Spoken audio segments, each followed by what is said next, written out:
शिवदेश शिवसंदेश आपलं मराठी बातमीचं माहेरघर। छत्रपती शिवाजी महाराज की। आपण आपल्या श्रीमान योगी कादंबरीला वाचनास सुरुवात करत आहोत। पान नंबर 182 वरून। आज रविवार 28 एप्रिल 2024। आपण आपल्या वाचनाला परत पान नंबर 21 वरून 182 वरून सुरुवात करत आहोत। श्रीमान योगी कादंबरी। जावळी खोऱ्याचा पुरा ताबा घ्यायला राजांना 15 दिवस लागले। मोऱ्यांच्याकडील जे लोक राजांच्या सेवेला आले त्यांना राजांना पदरी ठेवून घेतले।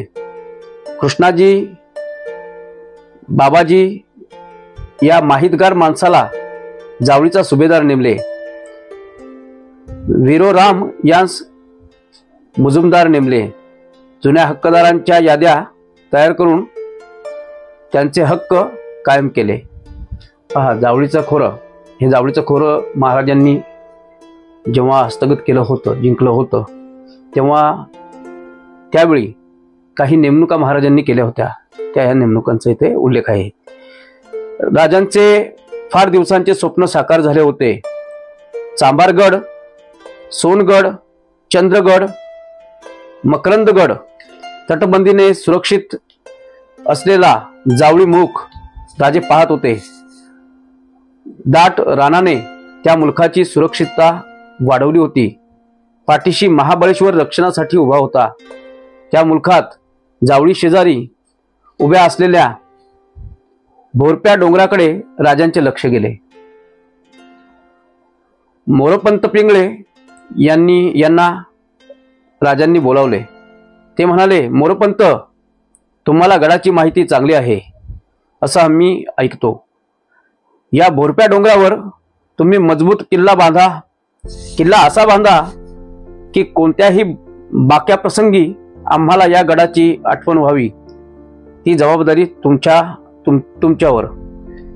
मोरपंतांना बाक्या प्रसंगी म्हणजे असा एखादा वेळ प्रसंग येतो की तेव्हा त्या क्षणी आम्हाला ही जागा सुरक्षित वाटेल आणि आम्ही तिथे जाऊ, हे असं महाराजांनी सांगितलेलं आहे।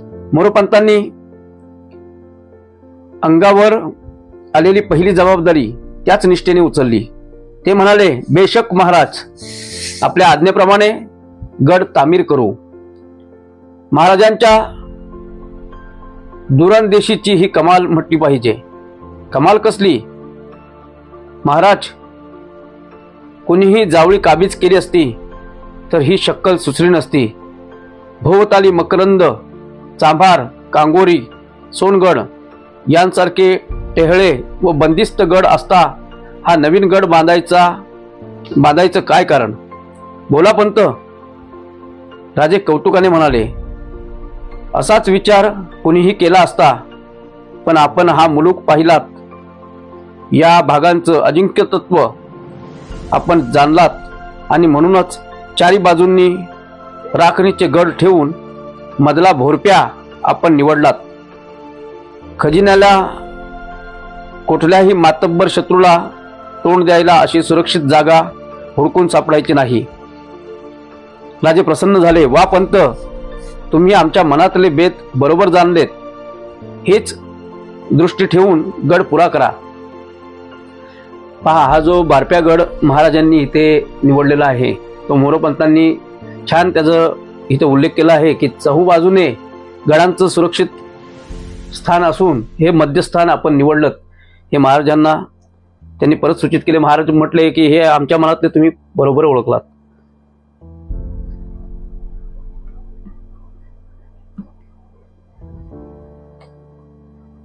या सुरक्षित जागी देवाची स्थापना करावी असं आमच्या मनात आहे।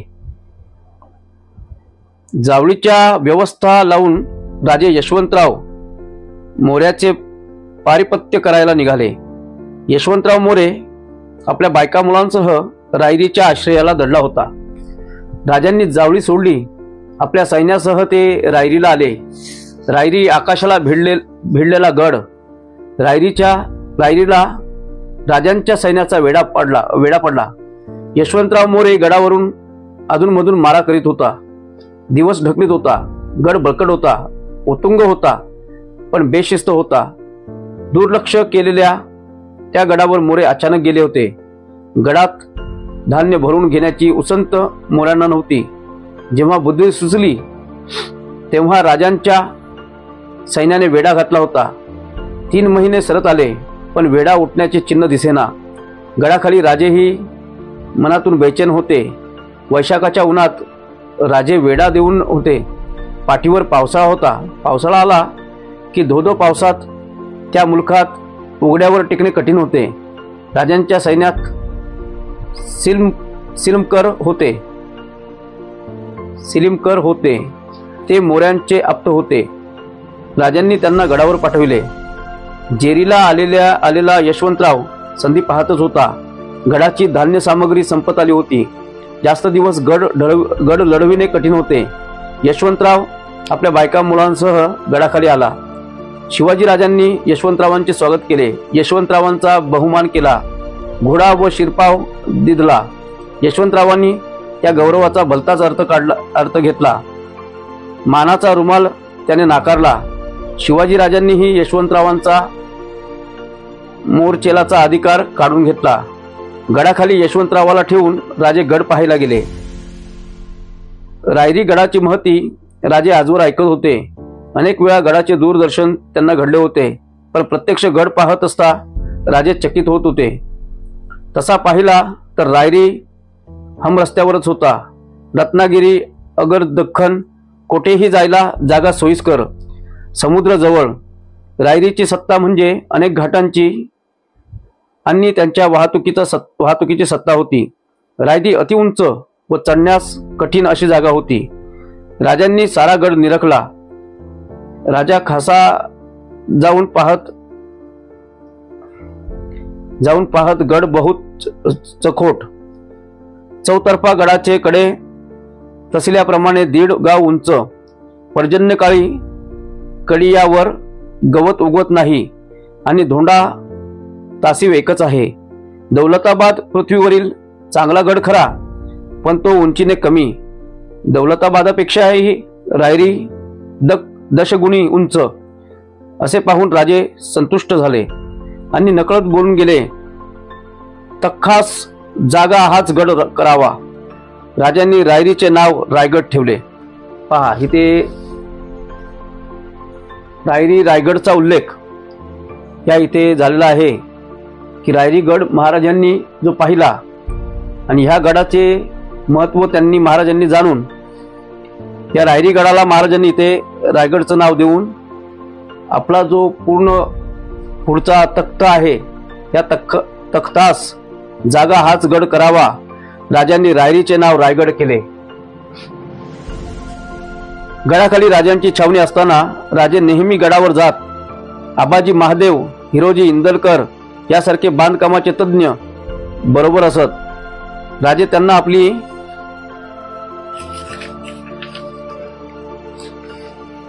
आपली कल्पना सांगत. राजांच्या मनात गडाचे रूप स्पष्ट होत होते. राजे गडावरून छावणीत आले. कान्होजी जेदे राजांना मुजरा करून उभे राहिले. कान्होजी, काय खबर?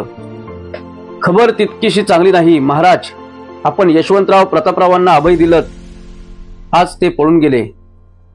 कसे? आपण गडावर गेलात आणि मोऱ्यांनी फितलेल्यांनी त्यांना घोडी दिली. पाठलाग केला. यशवंतराव सापडले. प्रतापराव पळून गेले. राजे संतप्त झाले. यशवंतरावांना आपल्याकडे वळवून घेऊन त्यांनाच जावळीत ठेवण्याचा राजांचा बेत होता. राजे म्हणाले, यशवंतरावांना हजर करा. जेरबंद केलेले यशवंतराव राजांच्या समोर आणले गेले. यशवंतरावांकडे तुच्छतेने पाहत राजे म्हणाले, यशवंतराव, कुठे पळून जायची तयारी केली होतात? यशवंतराव हसला. तो म्हणाला, जिथं तू नाहीस अशा कोणत्याही ठिकाणी जायची तयारी आहे माझी. यशवंतराव, तुम्ही कैदीत आहात हे विसरू नका. अजूनही तुम्ही इमानानं राहिला तर असाल. इमान आणि तुझ्याशी लढाईत हरलो म्हणून जागा विसरलो नाही मी. सिंह भुकेला झाला म्हणून गवत खाणार नाहीत. पिढी जात चंद्रराव किताब मिरवणारे मोरे भिक्षेचं अन्न खात नसतात. तुझ्यासारख्या उपऱ्याकडून तर मुळीच नाही. राजांचं स्मित नाहीसे झाले. इथे थोडंसं बेशिस्त होऊन यशवंतरावांनी हे थोडंसं उद्गार काढलेले आहेत. इथे हे राजांचे स्मित असे नाहीसे झाले. खोबणीत बसलेल्या नेत्रांना एक वेगळीच धार आली. आपली नजर यशवंतरावांवर रोखीत राजे कडाडले. नुसती चंद्रगुप्त मौर्यांची वंशावळी सांगून माणसांना मोठं होत नसतात. नुसती चंद्रगुप्त मौर्यांची वंशावळी सांगून माणसं मोठी होत नसतात. मोरे, मद्याच्या कैफात सदैव धुंद राहणारा तू त्या पराक्रमी मौर्याची आठवण कशाला करतोस? प्रजेवर अव्यायात जुलूम जबरदस्ती करणारे, निरपराध माणसांना पोत्यात कोंडून त्यांच्याकडून हवं ते वदवायला आणि करायला भाग पाडणारे समर्थ राजे तुम्ही. त्या थोर घराण्यांचं नावही घेण्याची तुमची लायकी नाही. आम्ही संधी दिली होती, पण ती तुम्हाला उचलता आली नाही. जेद्यांच्याकडे वळून राजे म्हणाले, हे सामोपचारानं वळतील असं दिसत नाही. असा शत्रू आम्हास परवडायचा नाही. जेदे, या उन्मंत अविचारी माणसाला न्या आणि त्याची गर्दन मारा. आणि दुसऱ्या दिवशी यशवंतरावांची गर्दन मारली गेली. यशवंतरावांच्या बायका मुलांना पुण्याला बंदोबस्तात पाठविण्यात आले. जावळी रायरीची व्यवस्था लावून राजेही मागोमाग पुण्याला परतले.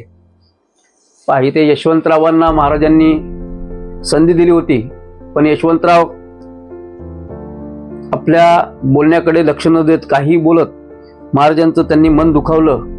महाराजांनी दिलेल्या संधीचा त्यांनी चांगला उपयोग करून घेतला नाही. महाराजांना पटलं नाही आणि महाराजांनी त्यांची गर्दन मारा असा आदेश दिला. पण तरी देखील त्यांच्या बायका मुलांना बंदोबस्तात महाराजांनी पुण्याला पाठविले व त्यांची जावळी रायरीची व्यवस्था लावून राजेही मागोमाग पुण्याला परतले. पुरंदरवर सर्वांचा मुक्काम असल्याने पुण्याचा लाल महल मोकळाच होता. कैद केलेली मोऱ्यांची मुले कृष्णाजी आणि बाजी ही चंद्ररावांच्या बायका मंडळींसह लाल महलातच ठेवली. पावसाळा आला आणि राजे पुरंदरावर गेले. जिजाबाईंना जावळी काबीज झाल्याचे ऐकून फार आनंद झाला होता. जावळी खोरे हाती आल्यामुळे राजांचे हात आणखीन बळकट झाले होते. पावसाची झड संपली. श्रावण आला. कोवळी उन्हे ढगांआडून प्रकाशित होऊ लागली. साऱ्या मुलुकभर हिरवीगार वनश्री थाटली आणि राजांना तातडीचे पुण्याचे बोलवणे आले. राजे पुण्याला आले. चिटणीस अधोवदन उभे होते. राजांनी विचारले, काय झालं पंत? राजे, क्षमा असावी. बाजी मोरे पळून गेले. क्षणात राजे उपाळले. कसे गेले? पंत कावरे बावरे झाले होते. त्यांच्या सर्वांगाला कंप सुटला होता. ते म्हणाले, राजे, चौकी पहारे जारी होते. आपल्या आज्ञेनुसार मोऱ्यांना मानानं वागवलं जात होतं.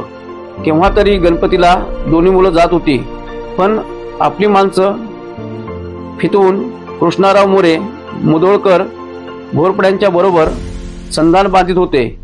हे कुणाच्या ध्यानात आलं नाही. मग बोला. परवा सायंकाळी देवदर्शनाला गेले होते आणि एकदम दोघे नाहीसे झाले. यशवंतरावांची जी मुलं होती ही ते पळून गेलेले आहेत.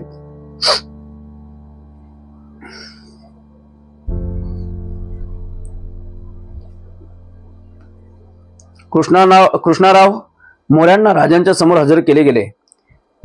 कृष्णाराव मोरे हे फितूर झाले होते. कृष्णाराव मोऱ्यांना राजांच्या समोर हजर केले गेले. 16-17 वर्षाच्या ऐन उमेदीतील तो तरुण निर्भीड नजरेने राजांना पाहत होता. त्याच्या चेहऱ्यावर हास्य होते. राजांनी विचारले, कुठे आहे बाजी? कृष्णाराव हसला. तो म्हणाला, तो सुटला, आता सापडायचा नाही तो.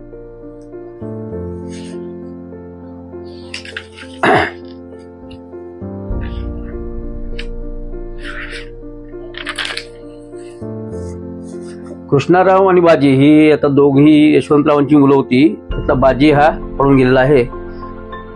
तो सुटला, आता सापडायचा नाही तो. कसा सुटला? ज्या वाटेनं आपण अनेकदा गेलात त्याच वाटेनं तो गेला असेल. चांगले इमानी आहात, राजे संतापून म्हणाले. खाल्ल्या अन्नाला तरी जागायचं होतं. आमचं ही अन्न तुम्ही खाल्लातच की. पण त्याला कुठं जागलात? जावळीला खात होता ते अन्न कुणाचं? खामोश वा कृष्णाजी. पोर म्हणून गै करायला गेलो तर चांगलीच नख दाखवायला सुरुवात केली. बाप कोणत्या वाटेने गेला ते ठाऊक नाही आहे ना. ज्या वाटेने वडील गेले त्याच वाटेने आम्हाला जायला लाज नाही ना भीती. आम्ही वय कधी विसरत नाही. पंत, या मगरूर मोऱ्याला घेऊन जा. निमगजावर नेऊन याचं मस्तक मारा. सापाची ही अवलाद दूध पाजून वळणारी नव्हे. राजे पंत म्हणाले.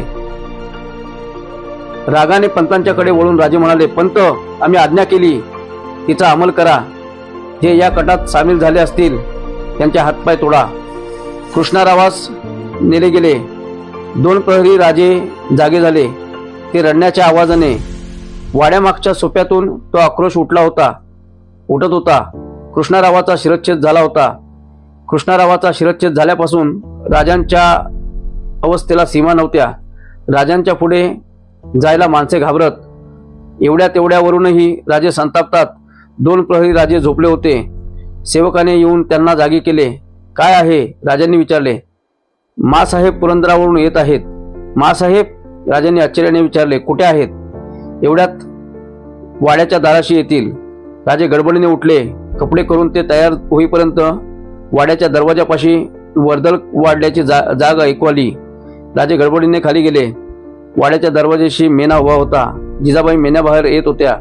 राजे पुढे गेले. जिजाबाईच्या पायांना हात लावून ते पाया पडले. पण जिजाबाईंच्या चेहऱ्यावर स्मित झळकले नाही ना मायेचा हात पाठीवरून फिरला. साऱ्यांचे मुजरे घेत जिजाबाई वाड्यात प्रवेश करत्या झाल्या. पाठोपाठ राजे येत होते. महलात येताच राजांनी विचारले, मासाहेब, अचानक येणं झालं? यावं लागलं. कारण? इथं सांगता येणार नाही, वर चला. राजे वरच्या महली गेले. जिजाबाई हात पाय धुवून महलात गेल्या. एवढ्या तातडीने मासाहेब काय याव्यात हे राजांच्या ध्यानी येईना. जिजाबाई महली येताच राजांनी विचारले, मासाहेब, एवढ्या तातडीने का आलात? ते सांगून टाका. अनेक कल्पनांनी आम्हास घेरला आहे. राजे, आम्हाला देखील गेले 2 दिवस चैन नाही. मोऱ्यांच्या मुलाला तुम्ही मारलत ते ऐकून आमच्या जीवाचा थार उडला. मासाहेब, आम्ही कृष्णाजीरावाची गर्दन मारली एवढंच तुम्ही ऐकलत, पण गर्दन का मारली हे नाही ऐकलत. ते ऐकण्यासाठी आम्ही आलो आहोत. सांगा. मासाहेब, आम्ही त्या मुलाला इथं आणलं, भावाप्रमाणे जपलं, पण त्यांनी इथं राहून घोरपड्यांची सूत बांधलं.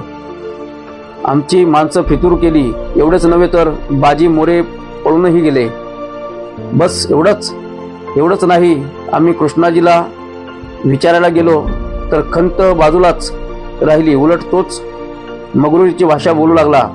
दुसरा कोणी असता तर माफी मागितली असती, पाय धरून दया अपेक्षली असती. तुम्ही आमच्या जागी असता तरी मासाहेब हेच केलं असतं. मासाहेब खिन्नपणे हसल्या. त्या म्हणाल्या, राजे, आम्ही असतो तर हे केलं नसतं. आम्ही कृष्णारावाला सोडून दिलं असतं. मासाहेब, राजे उद्गारले. राजे, तुम्हाला संतापाला कृष्णारावानं तुमचे पाय धरायला हवे होते. दयेची याचना करायला हवी होती. कशासाठी? त्यांची जावळी काबीज केली म्हणून? त्यांच्या वडिलांचा शिरच्छेद केलात म्हणून? राजे, माणसाला पराजय पचविता येतो. यश पचविणे इतकं सोपं नाही. मिळालेल्या यशानं तुम्ही वाहलात याचा आम्हाला दुःख आहे. यशापाठोपाठ येणाऱ्या मगरुराची चाहूल तुम्हाला लागली नाही याची खंत वाटते. मासाहेब, संतापापेक्षाही त्यांची व्याकुलता विदीर्ण करणारी होती. राजांच्या घशाला कोरड पडली. त्यांना शब्दच सुचेना. जिजाबाईंच्या डोळ्याला डोळा देण्याचेही त्राण त्यांच्या ठाई राहिले नव्हते. निश्वास सोडून जिजाबाई म्हणाला, राजे, जावळीचे मोरे प्रेमानं वळेनात. जावळीखेरीज राज्य सुरक्षित नव्हतं. मोरे खानाला मिळायच्या आत जावळी घेणं अत्यावश्यक होतं. म्हणून तुम्ही जावळी घेतलीत हे आम्ही जाणतो. पळून जाणाऱ्या यशवंतरावांची गर्दन तुम्ही मारलीत तेही आम्ही जाणतो. यशवंतरावांना तुमचा उपमर्द केला होता. युद्धाचं आव्हान दिलं होतं. प्रजेवर जुलूम केलं होतं. त्या सर्वांचं फळ त्यांनी भोगलं. पण ही मुलं त्यांनी काय केलं होतं? त्यांना वळवून घेतलं असतं तर मासाहेब ते अशक्य होतं. ती सापाची अवलाद होती, केव्हा ना केव्हा उलटल्याखेरीज राहणार नव्हती. तुम्ही पारिजाताला साप कुत्र हवं ते म्हणू शकता. तुम्ही पारिजाताला साप कुत्र हवं ते म्हणू शकता. त्यानं सिंहाची जात म्हटलीत तर तोच गुण अभिमानाचा, सत्वाचा, निधड्या छातीचा बनायला वेळ लागणार नाही. राजे आठवतं, शिकारीला गेला होतात, वाघीण मारलीत. तिचे 2 छावे होते, ते घरी घेऊन आलात. त्या छाव्यांना दूध घातलं, गोंजारलं तरी एक ना एक दिवस ते पंजा उगारणार हे ठाऊक असूनही तुम्ही त्यांना जतन केलं. राजे, जनावरांना प्रेम देतो ते माणसांना देता येऊ नये. सत्ता अशीच डोक्यात थैमान घालणार असेल तर तुमच्या राज्याला काहीच अर्थ उरणार नाही. देशातल्या अनेक सुलतानशाह्यांत आणखीन एका राजवटीची भर पडेल.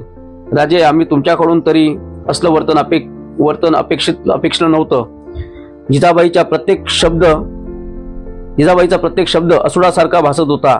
राजांचा जीव त्या बोलांनी गुदमरून गेला.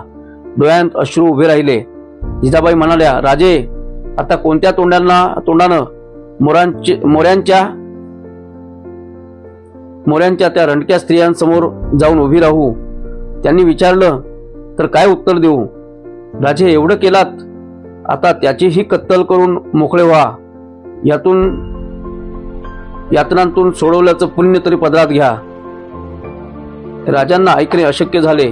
ते ओरडले, बस मासाहेब, मेलेल्याला परत मारू नका. राजांनी एकदम मासाहेबांचे पाय धरले. राजे म्हणाले, मासाहेब, आम्ही चुकलो, सत्तेची अमर्यादा केली, आम्हाला क्षमा करा. आपल्या पायांची शपथ घेऊन सांगतो मासाहेब, आम्ही असलं वर्तन परत घडवू देणार नाही. जिजाबाईंनी प्रेमभराने राजांना उठविले, त्यांना उराशी कवटाळले. दोघांच्याही नेत्रातून अश्रू ओघळत होते. पहा, एक चूक जी छत्रपती शिवाजी महाराजांकडून झाली होती, ती चूकही त्यांनी इथे मान्य केली. मासाहेबांनी त्यांना त्यांची चूक दाखवली की तुमच्या समोर एका व्यक्तीने चूक केली तर त्याच्यानंतर त्याच्या मुलांना तुम्ही त्या चुकीची सजा देऊ नका, हे बरोबर नाही. आणि ते महाराजांकडून ती चूक झाली होती. त्या चुकीची महाराजांनी इथे क्षमाही मागितली आपल्या मासाहेबांकडून. मासाहेबांनी हे चांगलं जी शिकवण आहे ती मासाहेबांनी त्यांना दिली की बाबा असं परत करू नका. स्वराज्य तुम्ही करताय, तुम्ही गड जिंकताय, पण त्याच्यानंतर जे उद्भवणारे प्रश्न आहेत त्यांना आपण कसं सामोरं गेलं पाहिजे, त्यासाठी त्यांनी मासाहेबांनी महाराजांना एक वाघिणीची शिकार केली होती आणि तिच्या 2 छाव्यांना महाराजांनी घेऊन आले होते, त्यांचा सांभाळ केला होता. तर माणसालाही त्याच वागणुकीने आपण सांभाळलं पाहिजे. हे फार सुंदर उदाहरण देखील मासाहेबांनी इथे दिले. दोघांच्याही डोळ्यामध्ये नेत्रांतून अश्रू ओघळत होते. आता इथे पान नंबर 188 वरून आपण परत या श्रीमान योगी कादंबरीचे वाचन करणार आहोत.